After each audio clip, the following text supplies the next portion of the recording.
12 ಈ ಸುಳಿ ಸೇರಿ 13 ಇದೆ. 4 ಎಲ್ಲ ಒಣಗೋಗಿದೆಯಾ? 16 ಎಲ್ಲ ಇರಬೇಕು. ನಿಮ್ಮ ಹೆಸರು ಹೇಳ್ಬಿಡಿ, ಹೆಂಗೇನು ವಿಡಿಯೋ ಮಾಡ್ತಾರೆ. ನನ್ನ ಹೆಸರು ನಾಗಪ್ಪ ಅಂತ ಸರ್. ಯಾವ ಊರಿದು? ಮೇಗ್ಲುಪುರ.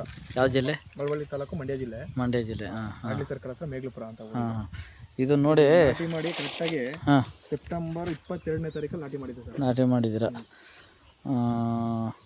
ಇದು ನೋಡಿ, ಇದು ಬೆಡ್ಡು ಈ ಥರ ಏನು ಅವಶ್ಯಕತೆ ಇಲ್ಲ. ಇದ್ರ ಬೇರು ಇಲ್ಲಿ ಗಂಟ ಅವೆ. ಗೊತ್ತಾಯ್ತು ಸರ್. ನೀರನ್ನ ಸೆಂಟ್ರ್ ಕೊಡಬೇಕು ಸ್ವಲ್ಪ. ಅದೇ ಇವಾಗ ಡ್ರಿಪ್ಪಲ್ಲಿ ಐತಾಗ್ತದೆ. ಡ್ರಿಪ್ಪಲ್ಲಿ ಐತಿ, ಇಲ್ಲಾಂದರೆ 2 ಡಬಲ್ ಲ್ಯಾಟ್ರಲ್ ಮಾಡಿ ಇದು ಇಟ್ಕೊಳ್ಳಿ ಆ ಕಡೆ. ನಮ್ಮಲ್ಲಿ ಬಾಳೆ ಗಿಡ ಸಿಗ್ತವೆ. KR ನಗರ 9902038931 ನನ್ನ ನಂಬರು. ನೇಚರ್ ಹೇಳಿರಿ ನೋಡಿ. ಈ ಥರ ಬಂದು ಲ್ಯಾಂಡ್ ಬಂದು ಗೈಡ್ ಮಾಡ್ತೀವಿ, ಯಾವ ಥರ ಮಾಡಬೇಕು ಏನು ಅಂಥೇಳಿ ಕೆಲವು ಗೈಡ್ಗಳನ್ನ ಮಾಡ್ಕೊಡ್ತೀವಿ. ಈ ಥರ ಡಬಲ್ ಲ್ಯಾಟ್ರಲ್ ಹಾಕಬೇಕು. ಇದಾದಮೇಲೆ ಇನ್ನೊಂದು ತಿಂಗಳು ಆಯಿತು ಅಂತ ಅಂದರೆ ಅದನ್ನ ಇಟ್ಕೊಳ್ಳಿ, ತೋರಿಸ್ತೀನಿ. ಇಲ್ಲಿ ಮಡಗಿಲ್ಲಿ ಸೆಂಟ್ರಿಗೆ ಇನ್ನೂಚೂರು ಹಿಂದೆ ತಾಳಿ. ಹಾಂ, ಇಲ್ಲಿಗೆ ಮಡಗಿದ್ರೆ ಬಾಳೆ ಗಿಡದ ಎಲೆ ಇನ್ನೂ ಬೆಳಕತ್ತದ ಬೇರು. ಇದರ ಎಲೆ ಎಷ್ಟು ಉದ್ದ ಬರುತ್ತೆ ಅಷ್ಟು ಉದ್ದ ಬೇರು ಬಂದಿರ್ತದೆ. ಆ ಸೆಂಟ್ರಲ್ಲಿ ನೀರು ಕೊಡ್ಬೇಕು ನೀವು. ಇದಾ ಅಲ್ಲ, ನೀರು ಕೊಟ್ಟರೆ ಚೆನ್ನಾಗಿರ್ತೀವಿ. ಹಾಂ, ಈ ಸದ್ಯದಲ್ಲಿ ಇಲ್ಲಿ ಇರಲಿ. ಈ ಸದ್ಯದಲ್ಲೇ ಅದೇ ಈ ಕಡೆಗೊಂದು ಆ ಕಡೆಗೊಂದು ಕೊಟ್ಟರೆ ಒಳ್ಳೆಯದು. ಡಬಲ್ ಮಾಡಿ ನೀರು ಅತಿಯಾಗಿ ಕೊಡಬೇಡಿ. ಇದ್ರ ಬೇರೆ ಇಲ್ಲೂ ಬಂದಿರೋದ್ರಿಂದ ಇಲ್ಲಿಗೆ ಈ ನಾರದಲ್ಲಿ ಬೇರೆ. ಹಾಗಾಗಿ ನೀರು ಇಲ್ಲಿ ಕೊಟ್ಟರೆ ಹಿಂಗೆ ಅಲ್ಲಿ ಗಂಟ್ಲು ಹೋಯ್ತದೆ. ಸೊ ಆ ಕಡೆ ಮಧ್ಯೆ ಕೊಟ್ಟರೆ ಆ ಕಡೆ ಎಳ್ಕೊಳ್ಳೋದು. ಗೊಬ್ಬರ ನೀವು ಡ್ರಂಚಿಂಗ್ ಮಾಡಬೇಕು. ನೋಡಿದೆಲ್ಲ ನೋಡಿ, ಇದೆಲ್ಲ ಪೋಷಕಾಂಶಗಳ ಕೊರತೆ ಇದು. ಆಯಿತಾ? ಇದು ನೋಡಿ, ಇದು ಕಂಬ ಇದು ಹೊಡಿತಾ ಇದೆ ನೋಡಿ. ಇದು ಕಂಬ ದಪ್ಪಾಗ ಹೊಡಿತಾ ಇರೋದು. ಕೆಲವೊಂದು ನ್ಯೂಟ್ರಿಷನ್ ಕೇಳ್ತಾ ಇದೆ, ಅದನ್ನ ಕೊಟ್ಟರಾಯ್ತು.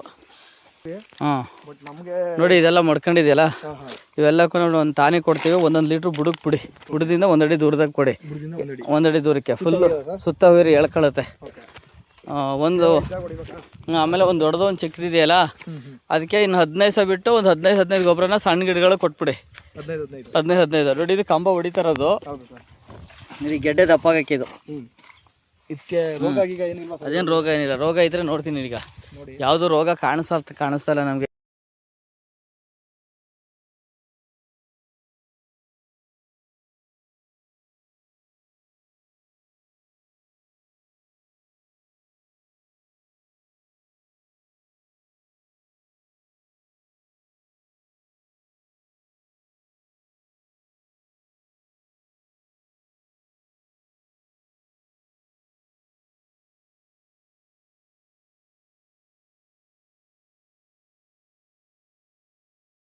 ಅಲ್ಲ, ಇವೆಲ್ಲ ಡಿಫಿಷಿಯನ್ಸಿ ಇದು.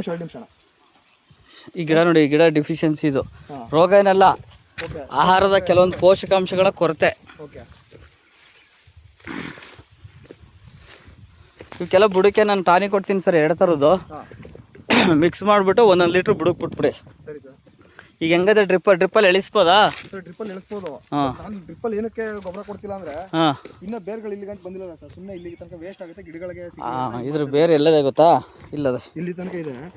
ಮಧ್ಯೆ ಸೆಂಟ್ರಲ್ಲೂ ವೇಸ್ಟ್ ಆಗುತ್ತೆ. ಅದಕ್ಕೆ ಇದು ಲಿಕ್ವಿಡ್ ರೂಪದಲ್ಲಿ ಬುಡಕ್ ಬಿಟ್ರೆ ಹೊರಗಡೆ ಕರೀತದೆ. ಅದಕ್ಕೆ ನೀವು ಬುಡಕ್ಕಿದೆ ಒಂದು 1/2 ಅಡಿ ದೂರದಲ್ಲಿ ಬಿಡಿ ಅಂತೀವಿ. ಅದೇ ಗೊಬ್ಬರ ಆದ್ರೆ 1.5 ಅಡಿ ದೂರ ಕೊಡ್ತೀವಿ. ಯಾಕೆ 1.5 ಅಡಿ ದೂರಕ್ಕೆ ಅಂದ್ರೆ ಅದು ಹರಿಯಲ್ಲ, ಸುಟ್ಟಾಕ್ಬಿಡ್ತದೆ ಅಂತೇಳಿ. ಇದು ಬೇರಿಂದ ಹೊರಗಡೆ ಕಿರ್ಲಿ ಅಂತೇಳಿ ಹಂಗೆ ಮಾಡ್ತೀವಿ ಅಷ್ಟೇ. ಇಲ್ಲಿ ಇಷ್ಟರಲ್ಲಿ ಯಾವುದೂ ಡಿಸೀಸ್ ಇಲ್ಲ ಸರ್. ಯಾವುದು ಒಂದು ಗಿಡದಲ್ಲಿ ಇದು ಹ್ಯಾಂಡಿಕ್ಯಾಫ್ಟ್ ಆಗಿರೋ ಅದು ಸರಿ ಆಗುತ್ತೆ. ಅದು ಆ ಗಿಡ ಏನಿದೆ ಇದು ಆಹಾರದ ಕೊರತೆನೇ ಆಗಿ ಇದು ಹ್ಯಾಂಡಿಕ್ಯಾಫ್ಟ್ ಆಗಿದೆ. ನಾವು ಕೊಡ್ರಿ ಬರುತ್ತೆ. ಆಮೇಲೆ ನೀರು ಅಷ್ಟೊಂದು ಮಾಡಬೇಡಿ. ಇದಕ್ಕೆ ಓವರ್ ಶೀತ ಆಗ್ಬಿಟ್ಟೈತಿ. ಇದು ನೀರು ಫುಲ್ಲು ತೆಗೆದು ಬಿಡಿ ಇದಕ್ಕೆ. ಇಲ್ಲ ಸರ್, ಒಂದು 4-5 ದಿನ ಕೊಟ್ಟಿರಲಿಲ್ಲ. ಈಗ ಅಲ್ಲಿ ಸರ್ವೆ ಕಟ್ಟಿದ್ವಿ. ಈಗ ನಿನ್ನೆ ಒಂದು ಸ್ವಲ್ಪ ಗಿಡ ಬಾಡ್ದಂಗಿತ್ತು ಅಂತೇಳಿ ನೀರು ಕೊಟ್ಟಿದ್ದೆ ಅಷ್ಟೇ. ನೋಡಿ, ಇದು ಶೀತ ಜಾಸ್ತಿಯಾಗಿ ಈ ಗಿಡ ಹೋಗಿ ಪಕ್ಕದಲ್ಲಿ ಮರಿ ಬಂದಿರೋದು. ಶೀತ ಜಾಸ್ತಿಯಾಗಿ ಹೋಗಿ ಇದು ಆಹಾರ ಏನು ತಯಾರಾಗಿದೆಲ್ಲ ನಾವು ತನ್ನ ಮಗು ಕೊಡ್ತಾ ಐತೆ, ಗಿಡ ಡೆವಲಪ್ಮೆಂಟ್ ಆಯ್ತದೆ. ಇದು ಸರ್, ಇದು ಏನು ರೋಗ ಇಲ್ಲ ಸರ್. ಇದು ಯಾವುದು ಈ ಗಿಡ ಅದು ಇದು ಮ್ಯಾಂಗನೀಸ್ ಕೊರತೆ ಐತೆ, ಹ್ಯಾಂಡಿಕ್ಯಾಫ್ಟ್ ಆಗಿರೋದು ಅಷ್ಟೇ. ಅದು ಏನು ಇದು ರೋಗ. ತೆಂಗಿನ ಮರಗಳಿಗೆ ಏನು ಗೊಬ್ಬರ ಇದೇ ಗೊಬ್ಬರ ಸಾಕಾಗುತ್ತೆ? ಇದೇ ಇಲ್ಲ, ಇದಕ್ಕೆ ನೋಡಿ ತೆಂಗಿನ ಮರಗಳಿಗೆ ಬೇರೆ ನಾವು ಕೊಡ್ತೀವಿ. 10 ಲೀಟ್ರ್ ಬಿಡ್ಬೇಕು ಅದಕ್ಕೆ. 10 ಲೀಟ್ರ್. ಸರಿ ಸರ್, ಓಕೆ. ಅದಕ್ಕೆ ಡ್ರಿಪ್ ನೀರೇ ಸಾಕಾಗುತ್ತೆ ಅದಕ್ಕೂ? ಸಾಕು, ಇದೇ ನೀರು ಸಾಕು. ಡ್ರಿಪ್ ನೀರು ಬೇಕಾದ್ರೆ ಅದು ಹೇಳುವಾಗ ಕೊಡಿ, ಏನು ತೊಂದರೆ ಏನಿಲ್ಲ ತೆಂಗಿಗೆ. ನೋಡಿ ಸರ್, ಈ ಥರ ಚಾವಟಿ ಥರ ಉಡ್ಕೊಂಡಿರ್ತದೆ. ಇವೆಲ್ಲ ಬಿಡೋಕ್ಕೆ ಕೆಲವೊಂದು ಪೋಷಕಾಂಶಗಳ ಕೊರತೆ ಇರ್ತದೆ. ಆ ಪೋಷಕಾಂಶಗಳು ನಾವು ಕೊಡ್ತೀವಿ, ಅದನ್ನ ಹಾಕಿ. ಹೋದ ವಾರ ಎಲ್ಲ ಪೂರ್ತಿ ಇದೇ ತರ ಇತ್ತು ಸರ್. ಹಾಂ ಈಗ ಸ್ವಲ್ಪ ಗಿಡಗಳು ಈ ತರ ಸುಳಿ ಬರ್ತಾ ಇರೋದು. ಹಾಂ ಮೊದಲು ಸ್ವಲ್ಪ ಈ ತರ ಬರ್ತಾ ಇತ್ತು. ಸ್ವಲ್ಪ ಎಲ್ಲ ಶೇವಿಂಗ್ ಎಲ್ಲ ಮಾಡಿ ಗಾಳಿ ಆಡಂಗೆ ಮಾಡಿದ್ರಲ್ಲ, ಬೇರಿಗೆ ಇಲ್ಲೆಲ್ಲ ಬೇರು ಗಾಳಿ ಆಡ್ತದಲ್ಲ, ಅದಕ್ಕೋಸ್ಕರ ಚೇಂಜಸ್ ಆಗಿರುತ್ತೆ. ಈ ಕೆಲವೊಂದು ನ್ಯೂಟ್ರಿಷನ್ ಕೇಳ್ತದೆ, ಅದು ಕೊಡಿ, ಸೊ ಬರುತ್ತೆ ಸರ್. ಸರ್ ಮತ್ತೆ ಇದಕ್ಕೇನು ಮತ್ತೆ ರೋಟ್ರಿ ಗಿಟ್ರಿ ಹೊಡಿಸ್ಬೇಕಾ ಏನು ಸರ್?